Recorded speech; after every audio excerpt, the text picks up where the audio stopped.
my fellow comic book collectors, it's Alan, the Comic Collector Geek, and this is the Wednesday video where I answer your questions. This week got some good questions, but I'm not going to show much stuff. Sorry, there's only a few books that I'll be showing.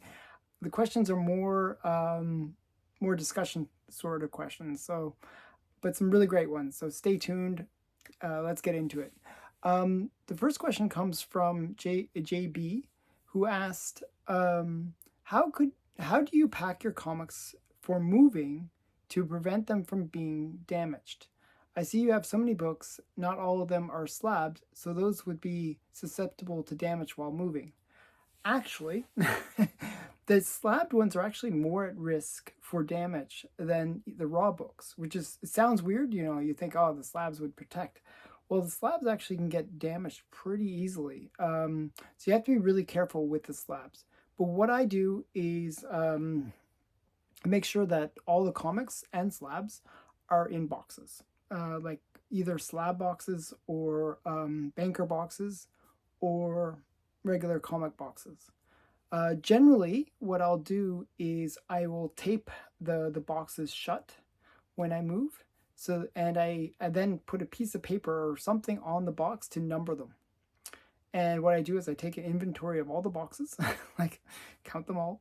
And when I get them delivered, I count them again to make sure that they're all there and no tape has been removed so that they're all sealed. Generally, what you do is you tell the movers, don't stack the boxes too high, like no more than like 4 or 5 height. They try to stack it like to the roof of the moving van, but generally tell them not to stack it too high because that does put pressure on the lower boxes. But for the most part, if you ship it that way, like in a moving van, generally they'll be okay. Another thing that I did when I moved was any of the more valuable ones, I would take in my car and just move them that way. So those are some of the things that I did to move. Really, there's not much you can do in terms of shipping big collections. You really do have to either move it yourself or trust the moving company that you hire. Even the moving company that I hired, they messed up. They dropped, fortunately, one of my least expensive boxes, long boxes. They totally, they didn't tell me that they dropped it, but they dropped it. And when they just scooped up the comics and literally stuffed them back into the box, which was kind of brutal. The insurance was not so good with these whole things. They wouldn't insure the comics. So buyer beware with moving. It is a bit brutal. Fortunately, actually, even though they stuffed them in, they kind of stuffed them in reasonably enough that no, there was not too much damage. And the ones that damaged we're talking like dollar bin stuff that really didn't matter. I was annoyed more than anything.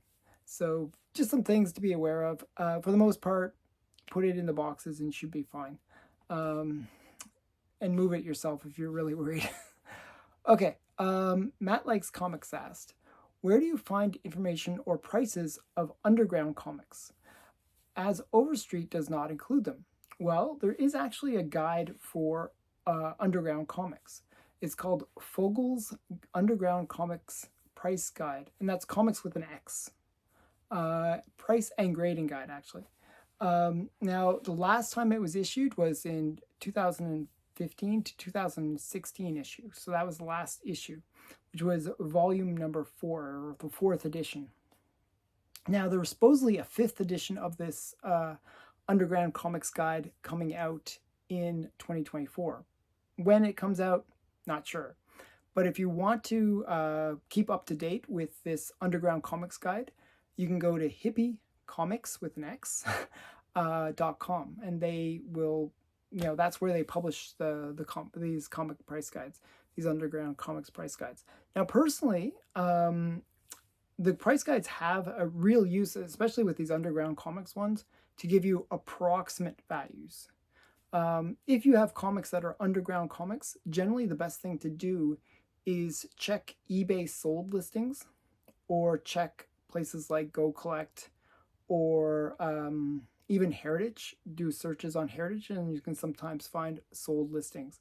Or you can even try my comic shop and .com and check for the same titles in their inventory and see what they approximately sell them for. Using all of those methods, you can generally figure out what the books are worth. The problem with price guides is they can't really stay up to date, and the prices change with comics fairly regularly. The only thing that they might be able to do is give you sort of a sense of these are the ones that are kind of more desirable than these other ones. And they might give you a sense of what really is out there. I mean, the the number of underground comics that there were is actually quite amazing. The variety of books. So definitely those price guides do have that purpose of informing you. So I hope that helps. K Munin asked, are there any indie comic characters that you feel could become mainstream? Yeah, actually there's a few. So we've already had many really like indie-ish characters become mainstream. Like I think of Invincible or The Walking Dead, how big those ones are by Kirkham. And other ones would be like the Ninja Turtles. The Ninja Turtles were like, an independent comic creation. But there's a few that I was thinking that really did make attempts in the past to become more mainstream and have that potential in the future. Very strong potential. And I'm going to give you 3 that I think really fit that. First is ElfQuest. And this is ElfQuest, the first appearance of ElfQuest. This is ElfQuest Fantasy Quarterly #1. And basically this was self-published by Penny. Actually, was not really self-published. Independent Publishing Syndicates, and it was spring of 1978 by Richard and Wendy Penny. Basically, there were a couple, artists and writers that worked on these characters and really made them popular. They were quite popular in their day, and there's a lot of content. I mean, there's like 20 issues of the first series, and then 30 issues of the Marvel series that later was developed for ElfQuest. And then there was like subsequent series after that. So there's just a lot of material that they have to work with. And the characters have a pretty good, story and, things that would lend itself to being more mainstream. And at the time, actually, the Pennies tried to actually make a movie. And if that had happened, they'd be fairly mainstream characters, because it's really, that is what it takes to make a character from being just known amongst the geeks and being mainstream. Really, it's when it gets that movie option. So they tried several times to create a movie with ElfQuest. And you never know. There might be another kick at the can where they try to bring it to live action or some kind of movie, or even a cartoon series would be great. So you never know. I have hope with this one. And it could be that it's never realized by the actual creators, but realized later on. But there are a lot of fans, and it's still a beloved series. So definitely that is one that I would recommend. For those characters that could become mainstream. The next one is a character that also the creator of this is really, really pushing. He even created a short movie like that was used as a teaser movie for the character. And it's Eric Powell's The Goon. And he's been trying to make this a movie for multiple times. It's like bad thing after bad thing happens. Like he was working with one company, he got bought out by another company, and it just keeps on like getting delayed or put into like given up situation. So The Goon, great series, lots of content, and there's a strong fan base, and the writer and artist, Eric Powell, really wants to make it a movie. He's been really trying to realize this dream, and there's lots of talented people that agree with him in his vision and are trying to help him make it a reality. So The Goon definitely has a lot of possibility to be mainstream in the future and possibly a very popular mainstream character. Now, this one actually, I do believe they had a series, I think a Disney and they actually had a video game, I believe, as well, is Bone. Bone is just a great one by Jeff Smith. Great series. Lends itself well to being one of those ones that kind of bridges the gap between kids and adults. It can be interpreted both ways. The characters are cute. The stories can be seen in that kind of fantasy light. The humor is very, accessible to kids, but there's also a more rich story as well for adults. So Bone is just a great, great series. And there is a desire by the creator, again, for that bigger, more mainstream audience to really embrace it. So I think that these kind of books where the creators potentially want a movie, the Pennies maybe are a little bit burned by it all, but it was a desire there for them to get a movie. Jeff Smith, I think, would be open to it. So these are ones that I think have that potential. And when there's that potential, you never know. Somebody might say, hey, that's actually a pretty great story.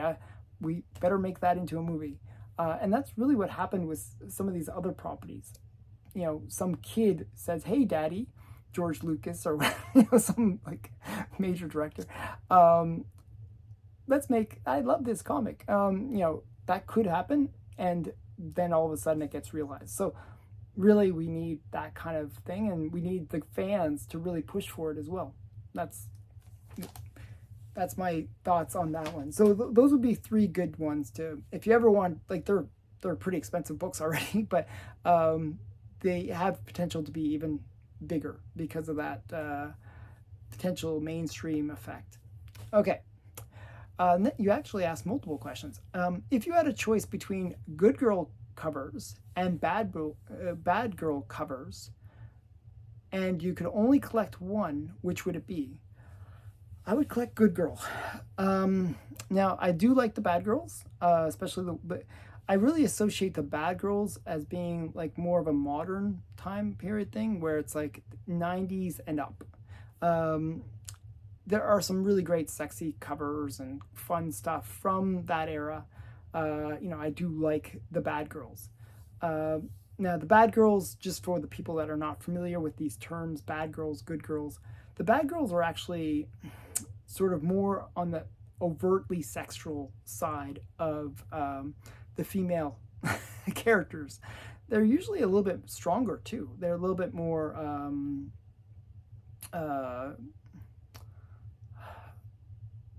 superhero-ish with like a bit of testosterone mixed in. I don't know, it's weird, but they're still very feminine at the same time. I think of some good characters on that side, like Witchblade, or and Witchblade's another one I thought might have been a good indie comic that could become mainstream. But Witchblade Vampirella. Vampirella is one I kind of see as a really good mix of that good girl, bad girl, where she's got the look of the bad girl. She's a vampire.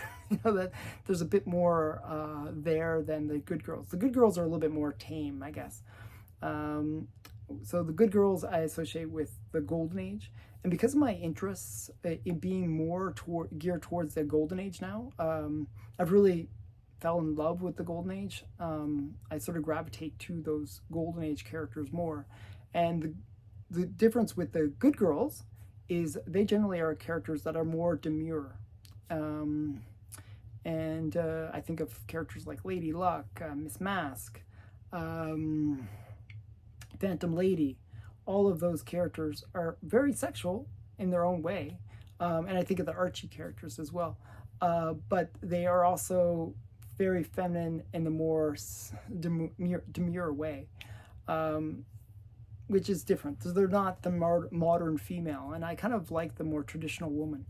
So that's kind of my take on that. So I'd go with the good girls, and I kind of like more that innocent sexy rather than overtly sexy kind of characters. So that's the other thing on that.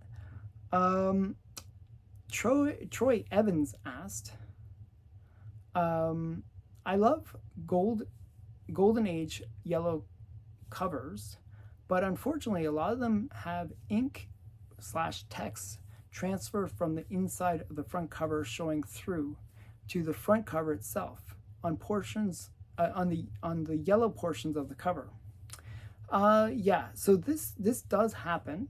It's one of those things that is called it's called excessive ink flow, where sometimes when they're doing the printing of these comics, the cartridges can be overfilled and they just shoot out extra ink when they are doing that printing process, and that extra ink can bleed through into the front cover, or the other way around. It can be the other way around too. This is generally considered a printing defect, and it does not impact the grade. So that is something that it's annoying more than anything. I guess would be what people would say about it. People, if it's excessive, where it's really bled through, then people generally not like it as much. But it won't impact the grade because it is considered a known or a manufactured defect. So it's really up to the collector how comfortable they feel with it. I see it as sort of like the same as like a price stamp, or those stamps that you see, like the bonnet stamps, where there's a massive stamp on the cover. It's as annoying to me as those. Some people actually like that stuff. I don't think the bleed through would be as appealing, but definitely it doesn't impact the grade, at least. So those are some of the issues that face yellow covers, and also red covers supposedly have that same issue. So red and yellow ones, which are kind of the more common, Golden Age especially, because yellow inks were cheaper. Okay, last question comes from Steve Driscoll, who asked, why is Volume 2 of Captain America, and he wrote Iron Man, Avengers, only 13 issues long before they started Volume 3? I never did understand that. Okay, so with Captain America, it ran, Series 2 only ran 13 issues. It originally started with Liefeld, and it has the famous crazy chest cover in the series.